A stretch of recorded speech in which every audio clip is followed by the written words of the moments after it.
gosh, what a day. I was like, it's set on loop. I was getting ready to say hello and it decided to replay. It's yeah, we're making it through. If I don't make at least a few mistakes today, it would be a shock. Play it again. Let's do it. Hello, everybody. Happy Friday the 13th. What? It used to be every time Friday the 13th would come around, I would have a literal marathon of all the Friday the 13th movies. And I'm sad that I don't have time to do that today. It feels so weird to have a Friday the 13th in December too, because it's like, no, this is Christmas time, not horror time. But it is what it is. I am exhausted. So you probably see it in my eyes. I feel like I was hiding it pretty well earlier, but I think it's starting to get to me. But I am also extremely happy, and I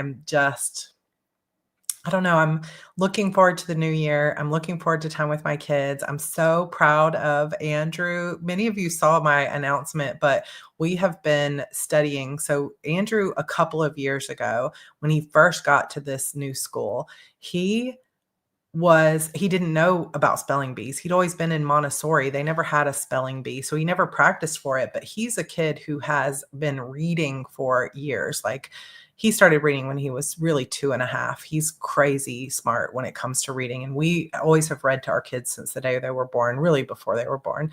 Oh, yay. I'm so excited. Books are starting to arrive. This is so exciting. Yay, happy day. Michelle, you got yours too. I love it. I love it. We're getting out a few books every day. There's still hundreds and hundreds left to go. And I know it's taking time, but just try to be patient because I am working literally as hard as I can. But we're going to try to get it going. But yeah, the first year they did a spelling bee, he was like, came home and he was devastated because he was saying, oh my gosh, I got 15th in the school. And he felt like he's an achiever like his mom. And he was like, that's not fair, et cetera, et cetera. And I mean, obviously it's fair, but he just was not good at spelling bee. He didn't know what it was. So the next year we studied a little bit more and he got 3rd place. And it's the top 2 people that get to go to I keep saying it's state, but it's not state yet. It's like the region. It's regional first, but I said it was state, but it's not. And this year what they did is they did classrooms instead of doing the whole school.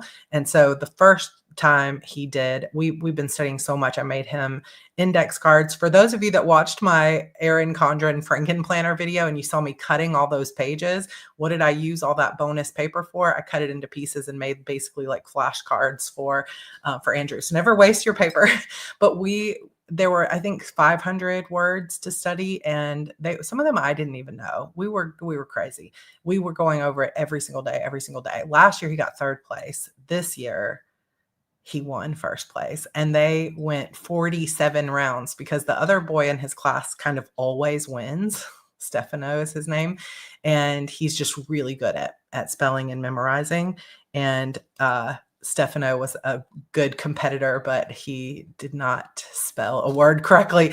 And as soon as the school said the most they've ever done is 33 rounds. And they did 17 rounds of just those 2 boys. 47 rounds total. I was so proud of him. I was like, I recorded every word he spelled correctly. So I want to make like a YouTube short or something to put on my Facebook page for my sister to see and stuff, of like every word Andrew spelled correctly.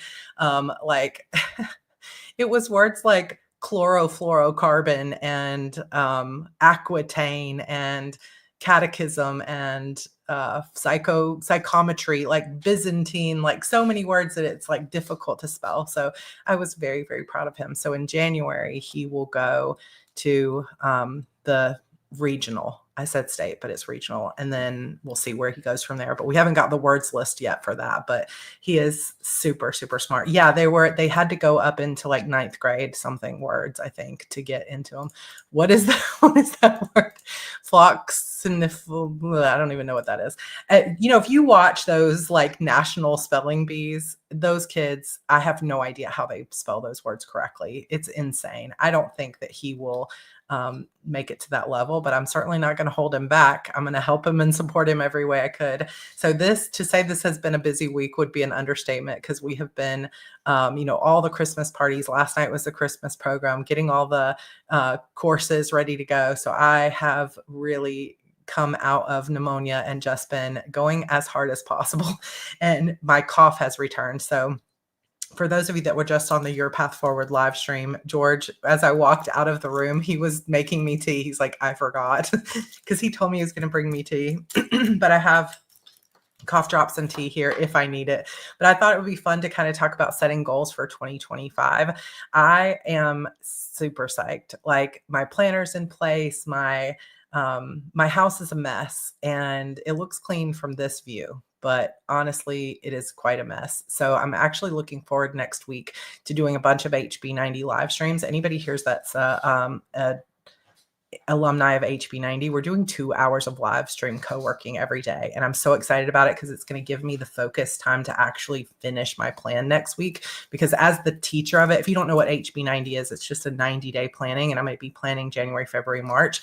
And a lot of times, because I'm teaching it, I don't actually have time to set up my own plan. And this year I'm determined I'm going to get my plan done, because I didn't even do a Kanban board for Q4 this year because I was so busy. I didn't even have the time to do it, and I have missed it with all my heart. So I'm crazy excited. And you know what's funny? For those of you that know, oh my gosh, Amber McHugh, my business mentor, sent me a wall calendar. She sent all the people in Accelerate, I think. I don't know if it's everybody in Modern CEO, but everybody in Accelerate got a big wall calendar. I'm like, where am I going to put this one? I think I'll put it over here. But it was so funny, because I'm like, I'm literally going to have like 20 wall calendars, and I am so excited. The live streams are different times. So if you just log into the course website, you will see them all, because I didn't want them to do like all 2 p.m. and then people in certain areas would be like, I could never make it because I work full time, or, whatever. So they're different times. And I just don't have them memorized. But if you go into the Facebook group for HB90 alumni, it's there in a graphic. And then, ooh, this is a good question. Should we fill out our plan for your writing year 2025 before planning YPF, or should we just integrate it? I think you could do it either way. If you already kind of know what you're writing for next year, you could kind of map it out a little bit. But I think logically what I would do is start with your path forward, then fill out the writing year based on what you determined for your next step dominoes. Because what you might find out is that when you're planning your path forward dominoes, you might be like, oh, I actually don't have time to write 3 books next year because I want to do this Kickstarter or whatever. So that's the way I would do it, but you can really do it anyway. So we've got Your Path Forward is live multiple times tomorrow. And then we have kickoff call on Sunday, co-working Monday through Friday. And then Saturday is the closing call. So it won't be a co-working time. It'll just be the hour-long co-working time. And then I'm going on vacation. So I'm going to tell you guys such a fun surprise, because last week, I was telling you that George and I were going to go shopping for an anniversary present. And it'll be so interesting to remember and look back on this, because I've just re-recorded a bunch of videos for this most recent course. And it will be the first videos I think I've ever made where I don't have a wedding ring on. And so it'll be interesting to notice, because my sweet husband has surprised me with taking my wedding ring that he gave me, my engagement ring that he gave me, I think now 17 years ago, because we'll celebrate our 15th wedding anniversary next week. And then we were engaged for a year and a half. So I think he gave it to me about 17 years ago. It has a 1/2 carat diamond in the center. And he always felt like because he was looking online calculators, he's like, I should have spent more on that ring. And I was like, that stuff is just marketing. Like, I love this ring. This is the ring I wanted. And he has surprised me with upgrading the center stone in my ring. And so it's going to be a few weeks until I get it back. But I had talked to him about like, well, our next door neighbor is a jewelry designer. And she had said, like, if you want to upgrade your ring, I could do something cool with your diamond. But we had asked them a long time ago if they could put a bigger diamond on. And they said that was the only diamond that came in. And I was perfectly happy with it, because I think it looks great on my hand. But it was just very sweet of him to be like, I would just want to upgrade your ring so it can be your ring. So I love that ring, and I'm so glad that they can actually expand it. So what they're actually going to do is they're going to take the entire crown of the ring off and rebuild it so that it can fit the bigger diamond. I'm so excited. I cannot wait to see it. But my ring feels bare, and what's my finger does. What's funny is there's actually lines on my finger from just wearing it nonstop for 15 years. It's pretty funny. I am so excited. My ring is not engraved, but that's a good idea too. But what will be fun is now I'll get my original diamond back, and my neighbor is going to, I already texted her, she's going to create a custom necklace for me with that original diamond and my kids' birthstones, which for Andrew is moonstone or pearl. He's born in June. I think it's technically June has 3, tanzanite, pearl, or moonstone. And then Evie's is sapphire. And I was thinking that would be so beautiful to have a moonstone, a diamond, and a sapphire. So she's going to make a necklace for me. And then that will be the only necklace I ever wear again. I'm so excited. Like, I just feel like I'm smiling from ear to ear. Somebody said, can you tell me what a Kickstarter is? So Kickstarter is a website that is for all different kinds of things. You can kickstart game boards, tech stuff. You could kickstart a keyboard, or actually, I think this thing that I have in front of me was originally a Kickstarter. It's like a desk, glass desk thing that you can write your schedule on. There's anything you want, you can basically kickstart if it's something that's never been created for, and it's basically crowdfunding. So the idea is that you want to create a product, but you don't have the money for it because you're a small business. So you create a sales page for the thing that you want to create, and you try to ask people to support it. Yeah, tarot decks are addictive on Kickstarter. Angela, who is here, used, where'd she go? Kickstarter is, oh yeah, Kickstarter is kind of like a pre-order campaign. It's kind of a low risk way to see if there's interest in your product. And a lot of people use it for books. So Angela has done Kickstarters for her children's books, and it's a way to get money up front instead of having to front it all yourself or go get loans. And I think it's really cool for a lot of people. Oh, I'm a June baby, and I thought it was Alexandrite and Pearl. I could be wrong. It could be Alexandrite and Pearl and Moonstone, but I did look it up. I know Moonstone is in there, but I could be wrong about Alexandrite. So am I going to do a Kickstarter? I am going to do a Kickstarter. I might be doing 3 Kickstarters. What? Well, let's talk about goals for 2025. I have a lot of goals for 2025, and I'm going to have to go through this Your Path Forward process for myself. Oh, I was wrong. So you were right. You know your own birthstone. June birthstones are Pearl, Alexandrite, and Moonstone. Okay, so Alexandrite is what color? Is it like kind of like a purpley color? Teal? I can't remember what it looks like. I'm going to go look. I don't know that I'll do 3 in a year, but I want to do 3 that I've got set up that might be coming. But you know, I think bigger than I'm capable of, but I am, I'm working through it. I can't give any more details than that, but I'm working through it. We've got a lot going on. I am going to do a Kickstarter most likely for the first 3 books of the Beautiful Demons series, the Shadow Demon Saga, in an omnibus edition.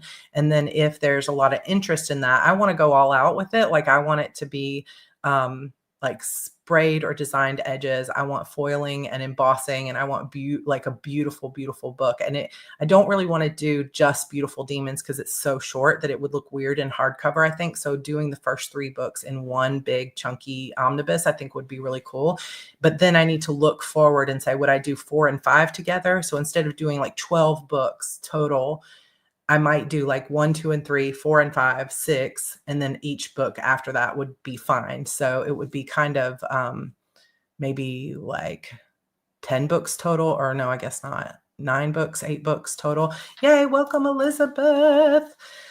If you do an HV90 with a coiled planner, I will throw my money at it immediately. So I was talking to George about this. So if some of you did not see my planner video from this week, where I actually like took apart an Erin Condren planner and printed my own HB90 pages and then bought a coiling machine and printed, like did my own, which I know I'm not like the first person to ever do this, but it was super, super fun and I enjoyed it. I really loved it. And one of my dreams is to, and this has been true for a long time, but it's just very difficult to manage the project, is to do an HB90 planner that is available in multiple sizes and multiple bindings. So have one that's a coiled planner that is maybe this same 7x9 size, have one that is loose, just printed sheets for an A5 planner so that you can get them and put them into your own binder. One that is maybe like a classic happy planner size that is punched and ready for you to put in. And then we'll see what else, maybe even putting them into a traveler's notebook system. Like I have some ideas and I think it would be so fun to launch a box basically with a coiled planner, custom heart breathing sticky notes in your choice of color palette, and like pens and highlighters and all the things that that are out there. Yeah, I think this too. So a lot of people already have their own punches, right? So it might be an option that say, do you just want it printed or do you need it punched? And it might be like a $5 upgrade if you want to punch it.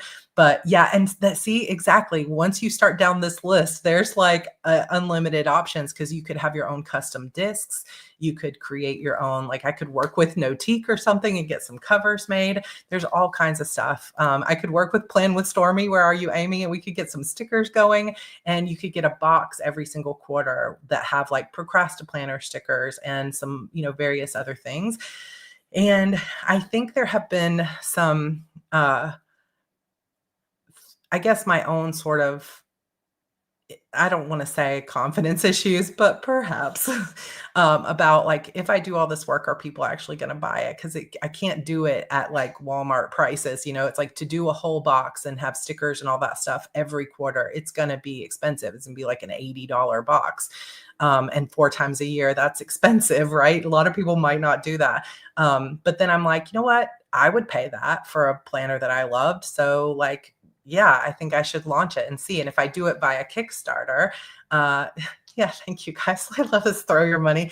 If I do it by a Kickstarter, then I can see. And if people don't want it, then they don't buy it and it doesn't fund and it's all good. But yeah, different size boxes would be cool. Being able to just buy the printer by it, the printed planner by itself without the box would be a little bit cheaper. And I think that it would be super fun. But if I wanted to launch it for 2026, I have to start working on it now, because sourcing all that printing, sourcing all the different ideas, getting a Kickstarter going, and then having time to have it all printed and shipped to people before Q1 of 2026 will take a year to put together. So I'm kind of like, okay, how can we do it? Yeah. And this is another thing, individually and not a subscription. I think that that is a good idea too, of having, the ability to buy it undated and then use it whenever you want. And then also having the ability to just buy it once, but not have to sign up for a subscription. You can just give it a try. Oh my gosh, Broken Chapter Society discs. That would be so cool. I love it. I love it. I love it. Collab with EC, like anything is on the table. And I think this is the year that I'm just going to allow myself to really dream big. But when I'm setting my own goals for 2025, I'm thinking about all these things I want to do. But I'm also like, my number one priority is to pull inward and start to sort of, I almost said fix myself, but start to focus on myself too, because I think that I'm outpouring to too many things and not filling my own well in a good way. And I'm not going to be able to sustain the things that I want to do long term unless I pour into myself. And that's going to mean health goals. It's going to mean more sleep. It's going to mean focusing on things that refill my well, like reading more. Like my favorite little egg chair in the back. I love that chair. And I spent so much of the first year we lived here in that chair, like reading, watching the kids play. And I have been so busy this year with travel and other things going on that that chair is literally just covered in like cobwebs and dust, and it makes me really sad. And I just need to start getting this together, and this is very sweet. Kim, tell us how to pour into you. Listen, the fact that you guys have been so kind about the Broken Chapter Society stuff, because like originally I was thinking, oh, this stuff's all going to start going out in October and we're going to start reading the book in December, but yeah, it's not happening. But a fun thing is I talked to Becca Mysore. She's known in some circles as the fairy plot mother. And she is incredible. And she is a good friend of mine. And I worked with her a little bit on trying to get Vanessa Shaw, but I think I was too deep into that project for her to be super helpful with that.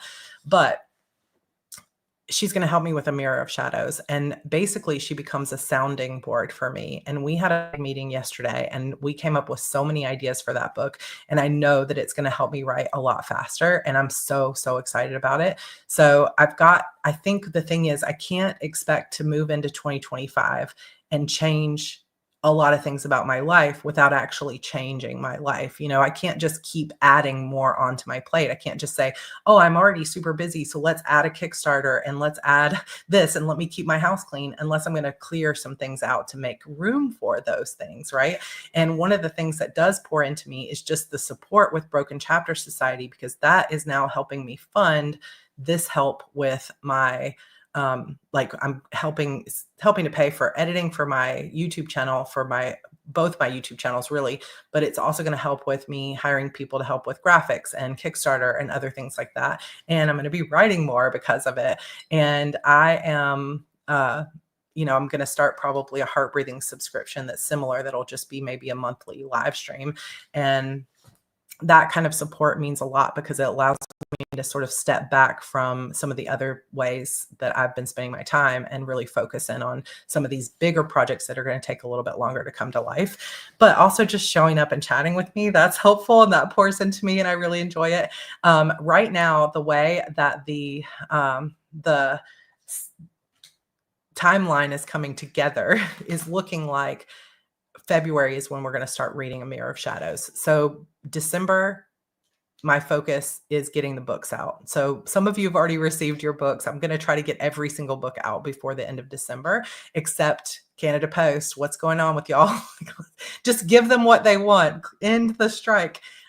Canada Post is going to hold off probably until that strike is over, but I want to get every book that I can get out. We're going to do some bonus live streams for BCS. So I'm going to be putting some polls up because I think we'll probably do it for New Year's time because we can do some manifesting ritual stuff together. And because of the lack of more post content and stuff like that, everyone who's in the BCS is going to be invited to that live stream.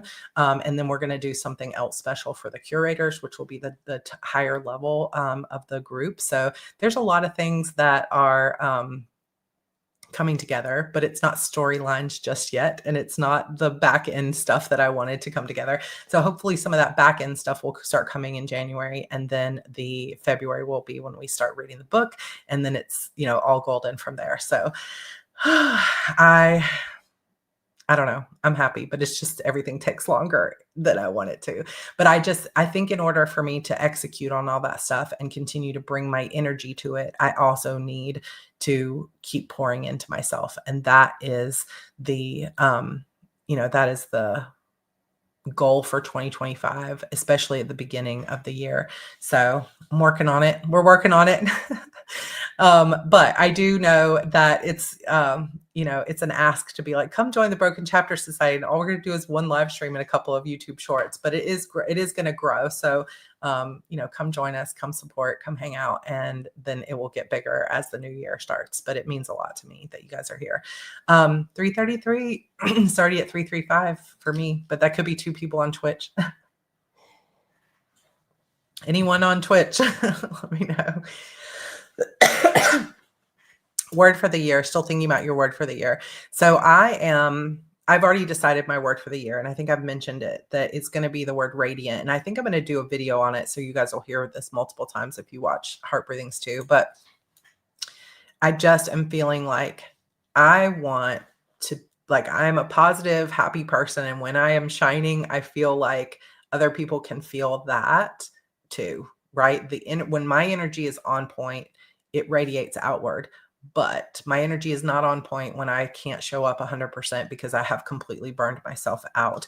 And I want to be able to sustain memberships. I want to be able to sustain the fun of the projects. I want to be able to sustain the coffee chat energy and the live streams and all of those kind of things. And I know that I can only do that if I am pouring into myself as well. And so radiant to me has a meaning of like pour so much into myself that I don't have to chase my goals. I just have to radiate outwards, and everything then will be attracted to me like a magnet that is meant for me. And I don't have to worry about the things and the people that aren't meant for me or that don't resonate with me, because you will only see that as light if you are part of my community, right? Yay, Madame Fabulosity. Welcome, welcome. So glad you're here. I thought of thrive. I'm tired of survival mode. Yeah, I understand that. Phoenix, there you go. I love it. Vacillating between fortitude, creative, and love. Mine is restore. Oh, I still haven't seen Wicked. After watching Wicked, my word for the year is going to be unlimited. My word is rise. I don't chase, I receive. And it's actually part of my human design that I should not be chasing things. I should just be following my own joy. And then that will just naturally work out. And I like that. I've never done a color for the year. How do you choose a color for the year? Do you have any tips on that? That sounds interesting. I like radiant. I haven't thought about my word, but authentic keeps coming up. Yeah, I've thought about it probably more than I should. I think my word is going to be progress. I'm finishing up my master's and want to start moving toward my dream career. Jana, that's so exciting. I love it. Hello, Tony. How are you? I think my word for 2025 is, do we miss half the word? Lillian, where'd you go? We saw radiant too. Yay, Cheyenne. We got it. Unlimited, fire. My career is finally taking off. Rebuild, becoming. I love it. Casey, my word for this year has been light, and I loved it. I haven't started thinking about next year yet. Yeah, I watched Wicked. Now I need to go see it. Create, present. Changed my word to defying gravity after I saw Wicked. Yeah, awesome. Enjoy. So good. Expand is a good one. 2025 is decide, strive, achieve. 3 words. I like choosing 3. Balance, follow through. Radiance too. A synonym synonym is also luminescence, which is beautiful. That is beautiful, Sally. Purple is my color every year. I like it. I don't know. I'm going to look and see if there's some comments about. Yeah, and you can keep the same word. If it's working for you, go for it, right? Fearless and empowerment, speed, not putting off for tomorrow what can be done today. You have already had so much success already this year, and I feel like it's just taken off for you. I'm excited. Transformed, liberated, and confident. This year I did 3 and it worked out, sort of like the domino effect. Hello, you got it. Yeah, I'm not seeing a thing about color, but I think I might have missed it. Cinnamon is delicious. It is true. It's true. Discipline.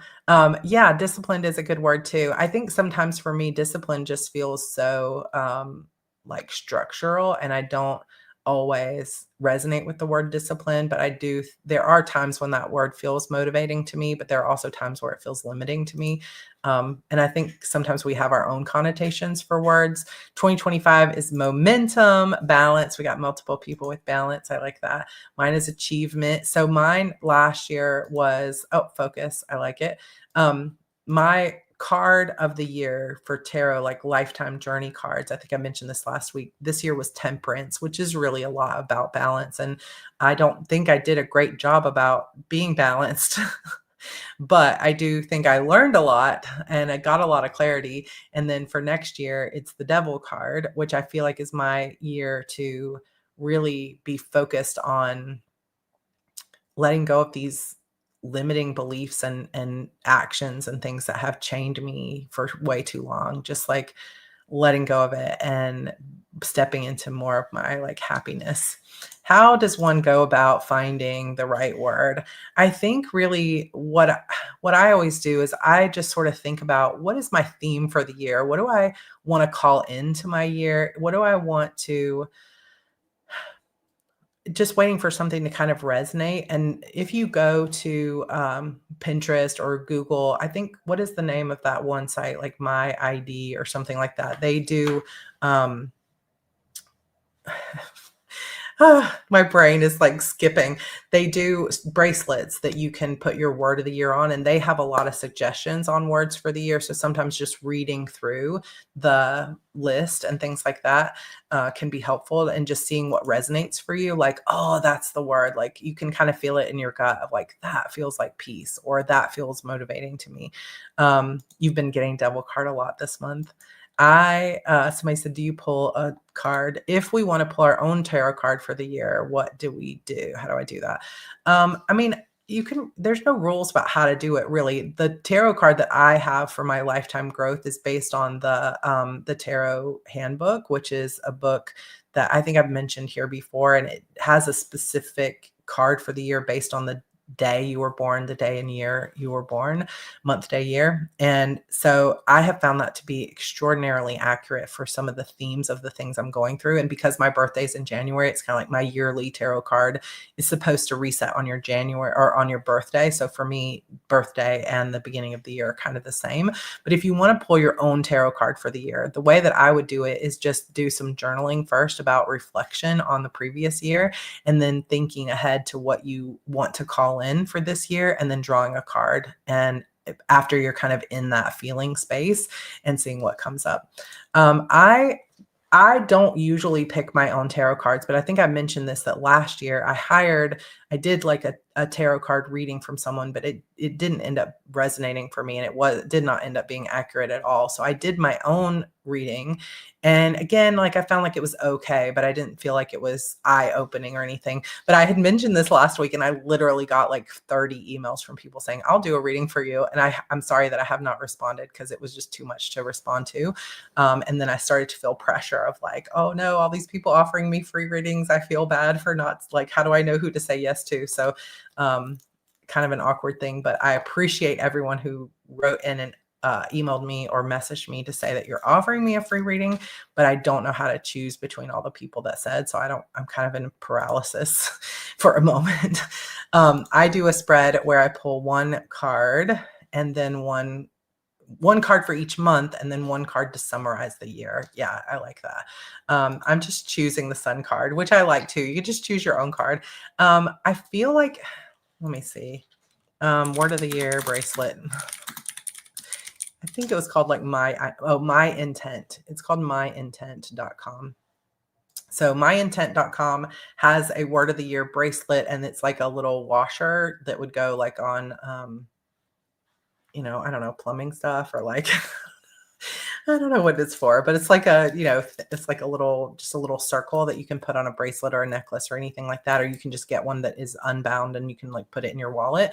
And they have a lot of suggestions of words of the year on their website. So my word is self-love.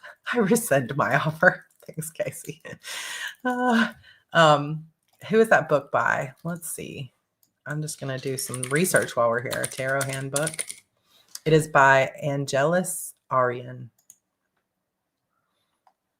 I don't know if it'll work, but I'll try to throw a link up. Oh my gosh, it gave me like a ridiculously long link. That is not going to work. It's just called the Tarot Handbook, Practical Applications of Ancient Visual. And I think that you can't even get it in ebook. You can only get it in hardcover, like paperback, but it's such a great book, and I use it a lot, and it will go definitely into your yearly, your lifetime cards, what that means, growth. It explains the cards really well. So yeah, I like it. The second one worked. Okay, thank you. Oh, so funny. I was like, I don't think this is going to paste right. The word of the year this past year was me, because I wanted to be my fullest self. I think for 2025, it'll be healing. I love that. I do like the word healing. That's a good one. Fairly decent sized book with a lot of green on the cover. Yeah, that's how you can find it. Like a reverse giveaway. I rescind my offer. We do have some questions in the Discord still that I did not finish all of them, so I'm going to pull those up so we can finish them up. Kat had said, how did you get writing done when you were moving? I'm packing up. It's probably after the move. Sorry, we're too late on answering. Getting ready for the end of the year, and I might have to slack off and not getting any writing done in the last week of December. When we were moving around and stuff, I feel like I really just didn't do any great writing. I wrote, I think at that point, over those 6 months, maybe 40,000 words. I was working on Shadow Demons 12. And I mean, I feel like none of it is really good. Oh, you're still packing. Yeah. I feel like it's hard when you're moving because you just constantly got distractions and there's always like a running to-do list in your mind. And I think it's perfectly normal and okay and healthy to just say, my writing is not going to get done. And you had a really good month in November. So I think you have earned a little bit of a break in December as you're moving and getting ready for the end of the year. But if you do want to maintain a writing schedule, if you're somebody like my life is chaos, but that is my like security blanket, and I really do want to maintain a writing schedule while I am, going through, I would suggest that you set a time that you can do it. Or so there's kind of two ways depending on how you do it. That you could say, I'm just going to say every morning at 9 a.m., no matter what else is going, I'm going to sit down and do one 15-minute sprint. That way you've got a set time that's your boundary. But if that doesn't work for your schedule, then what you could say is at some point in the day, I'm going to sit down with 30 minutes with a cup of coffee and I'm going to write one 30-minute sprint. And having some kind of routine with that, or some kind of non-negotiable for yourself, can be helpful. Do you do a date night with Evie? I have been doing mommy and me kind of moments with her. Mostly we go shopping and we go to like Panera or something. And she's a little mommy shopper helper. She likes to go shopping. Like we go get groceries. A lot of times we just order groceries, but if I have to go pick something up, she always wants to go. She just likes helping with the cart and picking things out and stuff like that.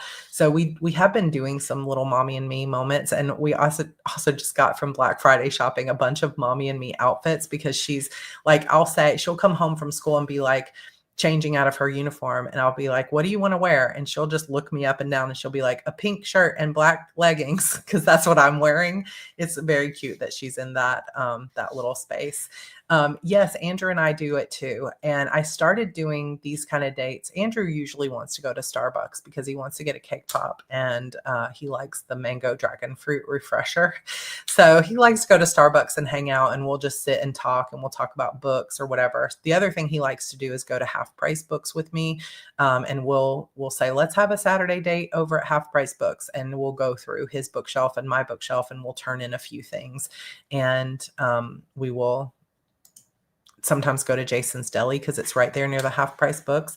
And that's one of his favorite places to eat. And I love it too, because their salad bar is so delicious. So I try to set time aside to spend individually with both of them, because if we go out to dinner as a family, Evie always wants to sit by me, like always. And then Andrew gets sad that he can't ever sit by me. And then George feels left out because nobody ever wants to sit by him. But we can't let the kids sit by each other because they just argue and pick at each other. So I'm always sitting by Evie. So a lot of times I'll just make that priority. And this was something I decided to do when I was pregnant with Evie, is starting Andrew dates. But it's really only been recently that I'll do Evie dates too, because she is now to a place where she can choose like where she wants to go. So I think that's been fun. I want to do more of that. I know, poor George. I want to sit next to him. Behind, but my word of the year is soar. Oh, I love that one. I love that. Oh, my son is 18 and tells me why we are not doing a mommy and son day. Oh, well, this is one thing that I need to remember too, is like on the nights when Evie has me up at night, or she needs, like last night I've been working really hard for the last week, a lot of hours to kind of make up for being sick. And I think she's been feeling it, because last night she came in and she's like, will you come sit with me? And I'm like, I have so much to do. And she's like, yeah, but I need to snuggle you. So of course I had to drop everything and go spend about 30 minutes snuggling on the couch with her and watching something on Netflix, like Dragon Academy or something. I don't know what it was. And, that kind of appeased her a little bit.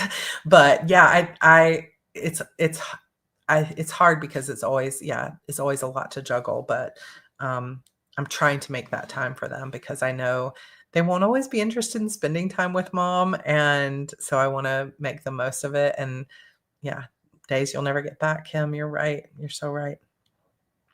Allie says, "Will there be a blank, undated Preptober workbook like there is for HB90? I printed off a few pages I wanted to use, but I'm really enjoying the monthly tracking." Yeah, I'm gonna create a Preptober kind of planner, but it's going to be called the Rough Draft Challenge Planner. And it's just going to be an undated planner that will go up for free in the Heart Breathings Writing or resource library. And it'll probably be up there by January 1st. And it'll be undated so that you can print it for any month of the year. And then maybe eventually, who knows, we'll get one that's like a whole year with different tracking stuff. Because, of course, if my brain goes to making one, I have to make a bunch of them. So we'll see how it goes. But yes, it's definitely in the works, as well as getting the website going to be able to use any month of the year instead. It's just, time. Janine, what are some tips to regain confidence in your writing that doesn't involve outside feedback, like an inner confidence to trust your writing no matter what? Oh gosh, I think it just is about sitting down and doing the work, right? And reading back through what you've written. Sometimes it might be helpful to annotate your own work, because we get so down on ourselves about like, oh, this isn't good enough or this didn't work, but we don't always give ourselves the like, yay, good job of being able to like really and truly say, this really was good. Sometimes I go back and read Beautiful Demons or something. I'm like, oh, that was actually better than I thought it was. Thank you, Crystal. That was very sweet.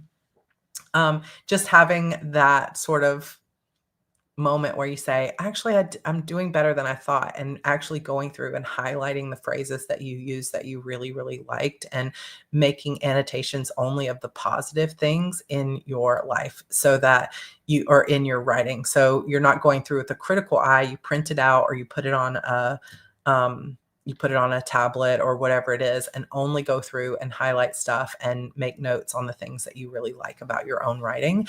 And then when you're reading other people's stuff, giving yourself the true like props that you deserve of like, hey, actually, this is well done and I write similarly, or wow, I really like the way that that author did it, and I feel like my characters are also really good like this, or whatever. Just kind of taking some moments to go through and I think give yourself a little bit of positive thinking instead of so much critical thinking. It can be tough because outside criticism can be welcome and helpful in our writing, but it can also really destroy our confidence, especially if we give our work to the wrong people or we pay attention to reviews or other things, and that it can be hard. And so if you're really needing to build back your own confidence, I would recommend just printing out some of your own work and just only writing love letters to yourself inside the margins, because I think it can be helpful. Annotating the positive things in your life / your writing. It's all the same, right? Oh yeah, exactly, Ross. It's like saying, I remember rereading the first book I wrote and thinking, I wrote that, me. Because sometimes when you have a little bit of distance from some of your stuff, you forget exactly the turn of phrase that you used or whatever. And then you go back and you read and it makes you laugh and you're like, oh, that was me. Like I said that. And that's just really fun. I like it. Anne says, hey, Sarah, over the last 2 years, a lot changed for me. I went from a full-time caretaker and writer to a part-time day jobber. Now things are going to change again by the start of the new year, and I'll be working almost full-time in my day job. The good thing is the income takes away the pressure to make an income from writing. The bad thing is that I'm completely falling off my writing routine. What do you recommend to gain back a sustainable writing routine which matches the obligations of day job, family, and so on? Can you imagine making a YouTube video out of that question? With regards and lots of Christmassy wishes from Germany. I mean, it's going to sound redundant, but honestly, just going back through an HB90 system, because now that your schedule has completely changed, you have to get a realistic view of what is your energy levels like now and what time do you actually have. Because especially when you used to have more time and then you used to have, it's like it's been, your time has been flexible or whatever, and now it's really, really taken up. just sitting down and saying, what does a typical week look like? If you're actually physically going into work, how much time do you really need when you get home from work to decompress? And when would you have an opportunity to write? Can you write on your lunch break? Can you write in the morning before work? Do you need to only write on the weekends? And just making something that feels more sustainable for you by being realistic about your typical week. Because a lot of times when we've had more like full-time writing position and now we're going into full-time at another job, it can start to feel disappointing at how little time we have that's free or that's for spending that, because you still do need your downtime. You still need your time to eat. You still need your time to sleep. You need your time to read and do all the things and do the laundry and clean things up.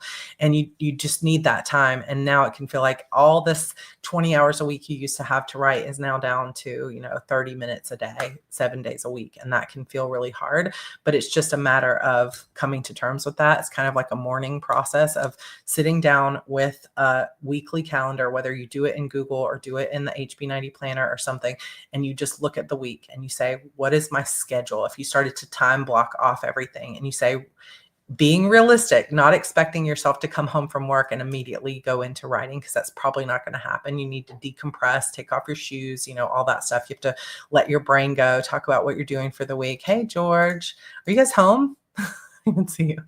But give yourself a realistic look at what you have available to write.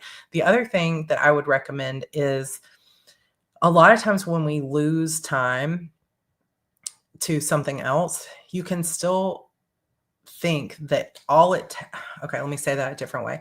When we lose time, what we also end up losing is our rumination thinking time. And we think, okay, I can fit that 1,000 words into 1 hour a day. But then we find that we can't actually write as much as we used to in an hour, because we no longer have that thinking time, that ruminating time. And it kind of depends on whether you're a pantser or you need a lot of time to plot or think or do other things.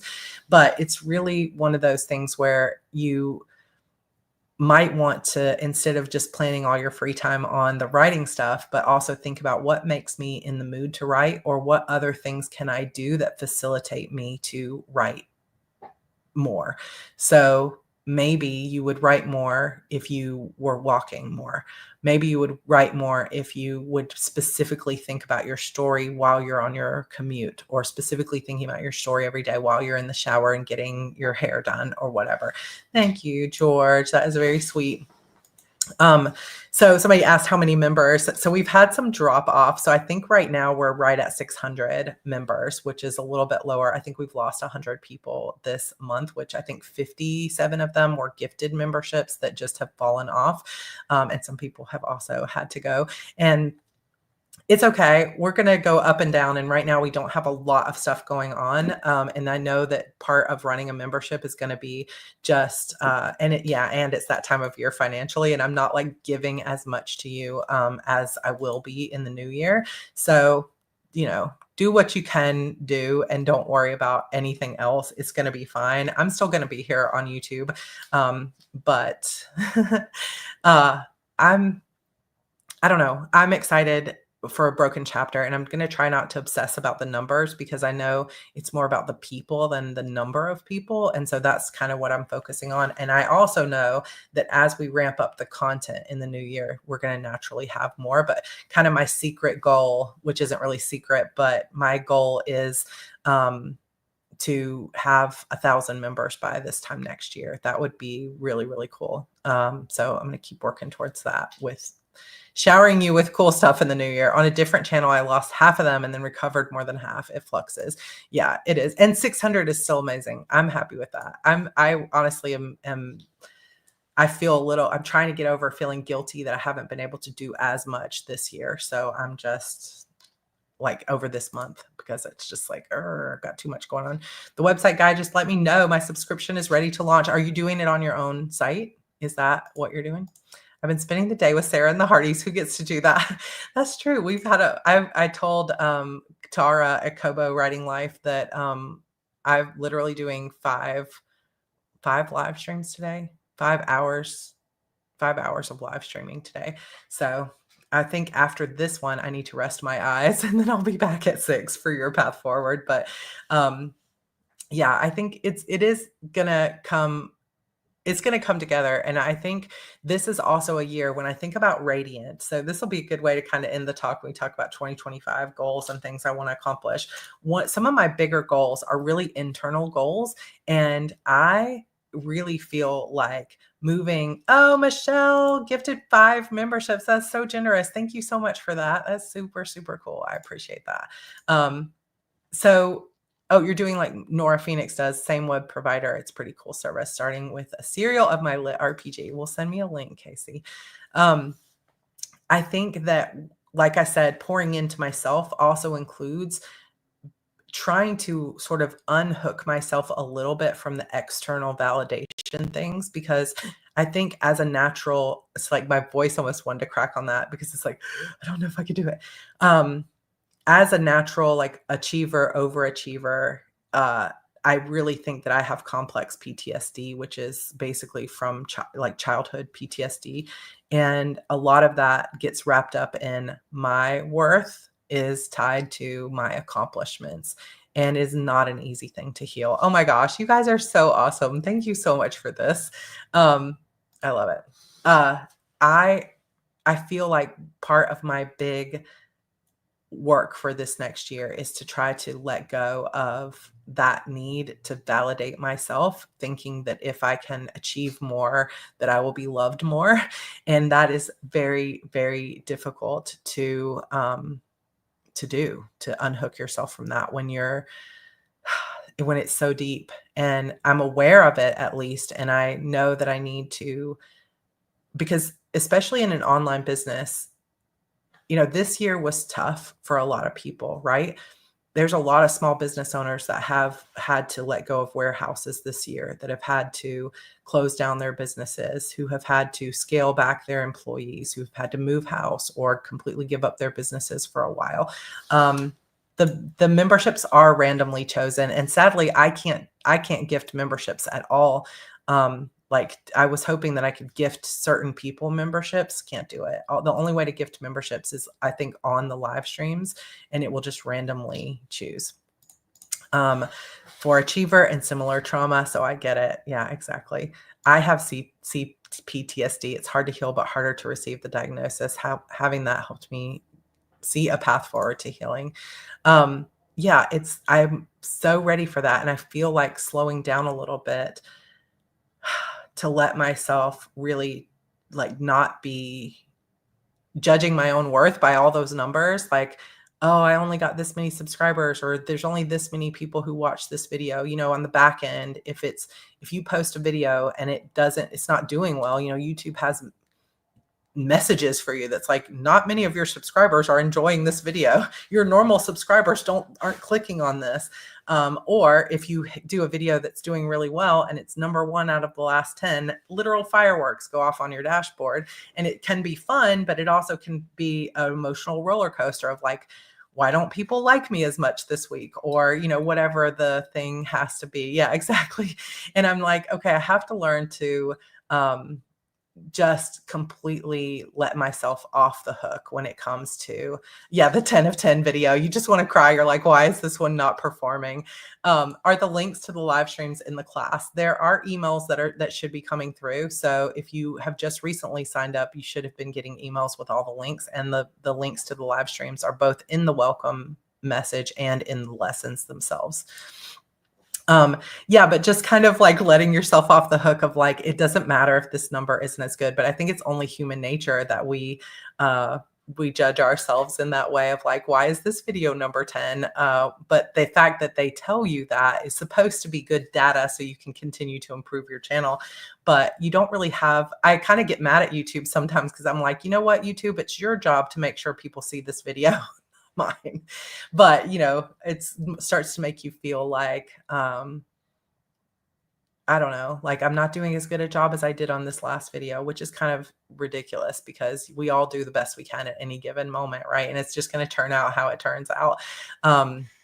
But I want to unhook myself from a lot of that and focus instead on the fun, which is where radiant comes from too. If I just focus on the things I really want to do, it's naturally going to be radiant. It doesn't matter if that was video 10 of 10 if I had really a lot of fun making it, and the 1,000 people or 400 people or whoever it is that watched it was having fun with it, and it brought new people in, and whatever else. And like, I just want to have less focus on numbers in 2025 to judge my success, and more focus on, am I having fun? Am I spending lots of time with my family? Am I taking rest? Am I enjoying my life? And that's kind of how I want to judge whether the year is going well for myself. I think the biggest worry for myself, like, it's doing worse, but why? YouTube, I don't know. Maybe it's you. Yeah, exactly. They kind of make it sound like, you know, what did you do wrong? What did you do wrong that your normal subscribers aren't clicking on this one? And that can just be kind of judgy. But it's really meant to be data that you can like look in and see like, where's my traffic coming from or whatever. But for me, I'm just sort of like, that's making me sad right now. But anyway, when I'm thinking about my 2025 goals, the biggest thing that I'm scared of is that I'm still trying to be like, I'm going to do 3 Kickstarters. I'm going to release 4 books. And then it's like, I'm going to slow down. And all of these things cannot be true at once. So I'm going to have to do some soul searching over the next week, because I need to figure out what I'm going to let go of and how I'm going to do something. Yeah, you're in an abusive relationship with YouTube. I mean, YouTube has changed my life so much for the better, but there are also days where I'm like, why? But yeah, it's a complex relationship. But I am excited. I think that's part of why I'm so excited for the next few days, is because it's planning central around here. And I think I'm going to try to print out my yearly goals planner, which is supposed to be coming out in digital this week. And I have not had any time to do it. So, but last year, I think I only sold like 80 copies of that digital planner. So honestly, I'm just not kind of motivated to get it done immediately. But if you're waiting on it, just hang in there. But I think I'm going to print out and coil, just like I did with this other one, with the yearly goals planner instead of using the digital one this year. And I'm excited to kind of look at, how am I going to get support? How am I going to maybe slow down on some of the classes a little bit, like maybe less live streams next year, maybe running courses a little bit less than I have in the past, which feels a little bit scary because I know some people are like waiting for them. But sometimes I just got to make some changes. Oh, Laura, I was hoping to start planning 2025, but I got to finish my book. I need 5,000 more words. Yes, that sounds like a good priority. I like it. I don't understand the yearly goals planner versus the regular HB90 planner. So the HB90 planner is just quarterly, and all the goal setting pages are the same, but the HB90 quarterly planner has only that quarter's pages. And then it has weekly, daily spreads like a regular planner, right? So it's got a daily page and you can actually sit and plan with it. With the yearly goals planner, it's the same goal setting pages as the 90-day planner times 4, right? It's got all the goal setting pages for all 4 quarters of the year. There's no daily pages. There's no weekly spreads. There's just a checklist every week to say, like, are you getting your things done? So if you don't need a daily planner to actually plan your day in, then you probably want to just get the yearly planner for the whole year. I use both because I like to do my yearly planning all in one space, but I also get them for free. So I'm extra. I get all the things, but hopefully that kind of explains it. New member. Yay, Kat. Welcome back. Okay, so I think we are done for the day, but some of you will see me for another 2 hours later tonight as we continue to work on your path forward, game board strategy, and that is going to be super, super fun. I am trying to think what next week is. I believe I've got some live streams going on next week, but not until after our coffee chat. So we will be doing coffee chat next week, but then the week after that, we might not have one. I can't remember exactly what it's going to be. And so you want an HB90 version, but for the whole year. That's what the yearly goals is. That's what it is. What is the membership? It's my first time here. So Broken Chapter Society is my YouTube membership. And right now it's monthly live streams for the top tier and YouTube shorts for the middle tier and posts for the lowest tier. And then, all the other little goodies too. Oh, to have the weekly spreads too. I got it. I don't know that you could fit that all in one planner. Maybe with the weekly spreads, but it would be so huge. It would be like 500-600 pages. We need like a mega planner. Let's do it. Oh my gosh. Okay. I'm going to go hug my little kiddos and say, hello to them. We're going to go to dinner early. We're going to eat out tonight. We're going to go to dinner early. And then I will see some of you later this afternoon for some co-working. I'm going to be working on my own plan today. I am so excited about this Google spreadsheet that I made for the class. I don't know why. I've just been playing in it like crazy. I think it's going to be super, super fun to do it. So for those of you that are in the class, I will see you soon. Everybody else, I will see you next week. I'm sorry that our Twitch Silent Hill gaming has been on hold, but it's just, again, I got to keep within the parameters of what is sustainable for me. And right now it's just too busy. But as soon as all these books are out, so keep looking for your shipping notices because we're sending out several every single day. And yeah, I love you guys. Thank you so much for being here. And yeah, some of you I will see HB90 boot camp starting on Sunday if you're not in your path forward. So it's gonna be fun. All right. I love you guys. Oh, quick message too, that Manifest Your Best Year is still getting updates. I have not had any time to update it. So hopefully next week, those updates will go live, but I'll send out an email to everybody who is signed up so you can get those updates next week. All right. Love you guys. Bye.